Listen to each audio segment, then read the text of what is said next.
Hey Shug. So, I'm wearing this silly dress for you for Valentine's Day. And you know, I put a little thing together. It's not a big deal.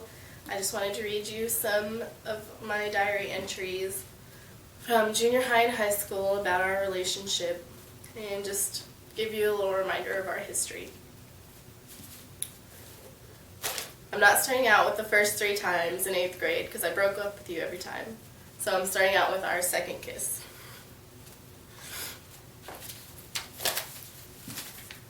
(3/27/2000). Well, me, Abe, Amanda, and Zaina went to the movies last night, and when the movie was over, we hung out inside for a while, and then he said, "Come here," and he took me outside so we wouldn't be near Amanda and Zaina, and he said he always got so nervous around me. I said, "I know, me too," and then he kissed me. It was way better than the first time. The first one was pretty wet. This one was good. I hope he isn't going out with me just to get a piece, if you know what I mean. Well, I guess I better go. Oh, our first kiss, our first wet kiss. So silly.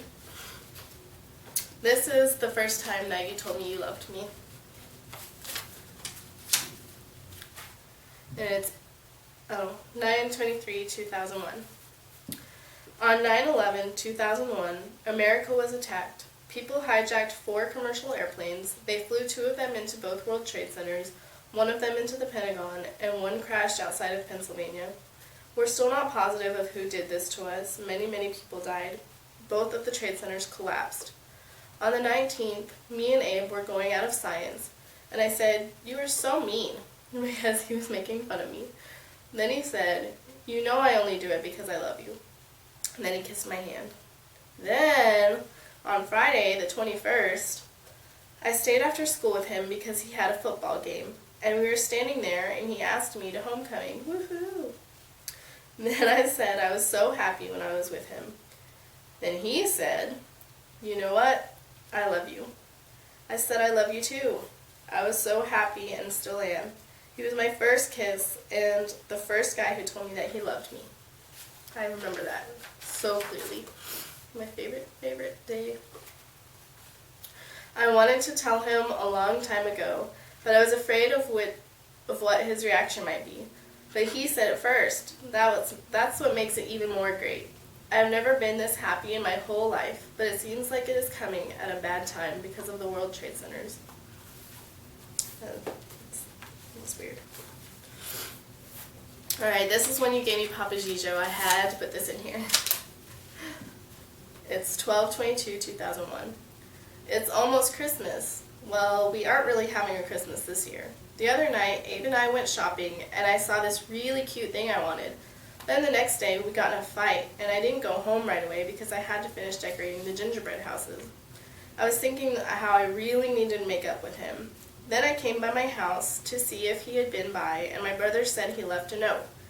So I went in my room and saw the thing that I really wanted, and he left a note that said he was sorry and that he loved me and didn't want to lose me and stuff like that. That was the sweetest thing he has ever done for me. He's so great. I named the stuffed animal he gave me Papa Gijo. It's really cute. Things couldn't be better right now. My little Papa Gijo. I love him. Okay, so I decided to write about the way I love you. It's silly. The way I love Abe is a kind of love where when you are away from that person, you feel like you're going to go crazy if you don't see them. You would die for that person. You would do anything for that person. You feel like you're going to explode from the incredibly overwhelming emotions you feel towards that person. You would literally die from sadness if anything happened to him. I have loved Abe for a while now, but recently I have had a new realization of how much I really do love him. I do not know what I would do without him. I would go crazy. I could spend the rest of my life with him. I feel very strange saying that because I am so young, but it's true. And it was. Okay, this is just me being a silly girl talking about people thinking we were cute. It's 3/31/2002. Gosh, me and Abe are like a married couple or something. We fight like we were married, and everyone is always saying, oh, you guys are going to get married. That's weird. I always wonder if me and Abe are going to get married. Everyone always says you guys are perfect for each other because we are both really weird. That's funny. We are really weird, and I love it. That was junior high and some of 10th grade. This is the diary you got me for my birthday in 10th grade when that one was running out, and you wrote something really sweet in it, so I'm going to read that. Dear Nobi, I know I've stressed you out a lot about a lot of stuff, and you need a way to get rid of it, so you can write it in here. Also, I'd like you to know that you are the sole purpose and center of all my joy and pride. Every day I find myself having to make a decision, and every time I say to myself, what will Novi think about it? You also change me every day to a better person, and I thank you. No more do I use vulgar language, yeah right, to get a point across to someone. No more do I have a carefree attitude towards school and the world. You are the first thing I think about when I wake up, and the last thing I think about when I go to sleep. I dream about you too. I have never met anyone like you, nor will I in the future. If we should ever happen to be separated, and I hope not, yeah, thanks. You will be my comparison for future dates. You have shown me a part of myself I never knew existed, and for that I am grateful. If my heart were the sun, and my love the light rays coming from it, the entire planet would never have a night again. With all my heart, I truly love you. I love you, I love you. It just makes me feel good to say that. Good wishes and God bless. Love, Thomas Abraham Burrell. I can't believe you wrote that to me in 10th grade. You're so sweet. This was heartache that I had during a little breakup. We had the many breakups that we had. This one was in 10th grade, I think. And 6/17/2002. My favorite thing to do with Abe is to hug him. His strong arms just holding me makes me feel so safe, and he is just the right height for me. My head lays on his chest on the perfect, comfortable spot. My love for him will never change, fade, or be replaced. No one can ever replace the empty space I have in my heart where he is gone. Aww. More breakups. Okay, this was you telling me that you wanted to marry me, and this was long before Kiara came along. Well, not that long. And, oh, and there's a little bit of juiciness in here, so watch out. And it's 3/19/2003. On Saturday, I went over to his house, and when we left, we made love on our road. It's tradition. Made love. I don't even say that anymore. I say scroggin', or let's go smash, or the kids are asleep, hurry, let's go do it. Or you say, ready for some penicillin, or my favorite, are you cold? Let me give you my heat rod. You already know what I'm thinking about that. Anyway, I cannot wait to marry him. On Saturday, on the way to my house, after our awkward, adventurous love-making, he said, so are we getting married before I leave or after I come back from boot camp? I always thought that it was just me who was really serious about getting married. But when he said that, I knew that he really wanted to. I'm so happy. I told my mom about it, and she freaked out. We have talked about marriage many other times. I guess I just never told my mom before.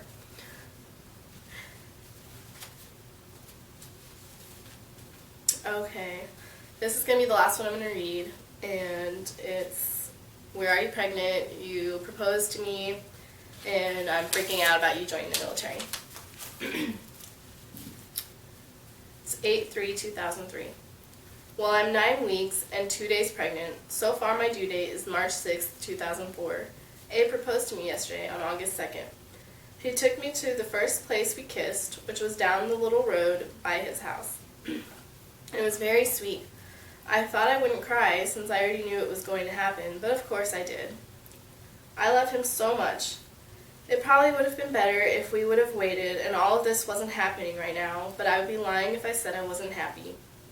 He was so cute because right after he proposed, we went to Hobbs August nights, woohoo, and every time we saw someone we knew, he would show them the ring.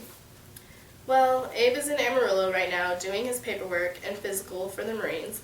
He is only away from me for 2 days and 1 night, and I already am having problems with it. And he is going to be away from me for 6 months during boot camp and training. Then he leaves me and our child for 6 months, then comes back for a year, then has to leave for 6 months again. It is making me really sad. He is going to miss everything that our child does because when he leaves for boot camp, it will be about 4 months old. We didn't know she was a girl yet. Then it will be 10 months old before he sees it again. Then it'll be a year and 4 months old, and then he has to leave. And then it's about when the first walking and talking happens, and he won't be back until it's a year and 10 months old. The first 2 years of its life will be missed. That's what is making me so sad. I don't want him to miss everything that our first child does. He says it will be okay, but it's not okay to me. I have almost my whole life written in diaries, woohoo, but this and other entries I will make about our child, our marriage, and my loneliness I will feel while he is away will be my most important. If I can barely take him being away from me for 2 days, how am I going to take 6 months? I don't want to, but I must. It's not fair. Oh well, I miss him. I am so pathetic. He told me he told his roommate he called me his wife. That made me so happy.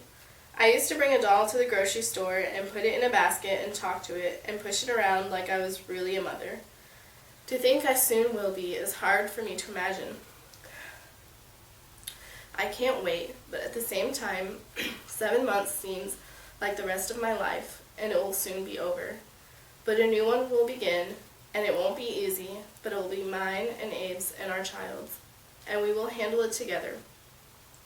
Life is what you make it, and we can make this life good, and we can make it work.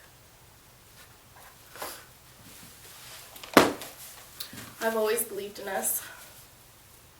You know that. And when everybody told us that we wouldn't make it, or that it was just puppy love, or that you were only marrying me because I was pregnant, I knew they were wrong. You've never given up on us, and neither have you. And I love you so much, and I'm so proud of us. We've been through more in this 8.5 years of marriage than a lot of couples have to deal with their whole marriage. I'm so proud of us. I love you. Okay. I wrote you a note, but you know I'm not a writer. I tried, so don't make fun of me. Dear Aid, we have been in each other's lives since we were 13 years old, and I have known since I was 15 that you would be the only man I would ever love.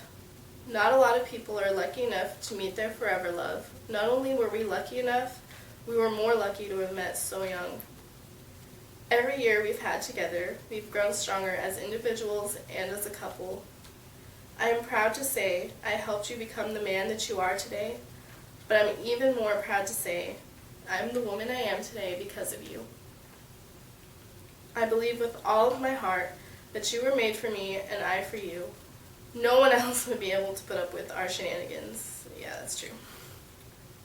I want you to know that I know how difficult and stubborn and strong-willed I am, and that it makes me love you that much more for being able to love me as much as you do, despite all of my craziness.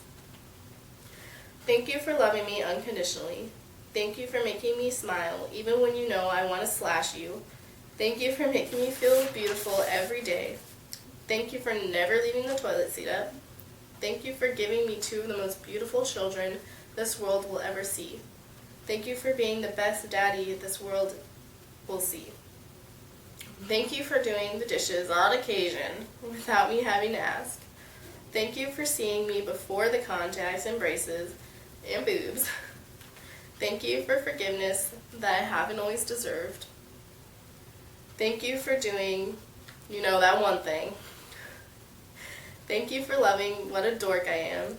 Thank you for sacrificing your wants to provide for our family. Thank you for putting up with my selfishness, and I'm going to be working on that. Thank you for being the perfect height for my head to rest on your shoulder. Thank you for being the example of what a good man should be for both Kiera and Thatcher. But most of all, thank you for giving me your heart and allowing me to give you mine. It's yours forever and always. I love you.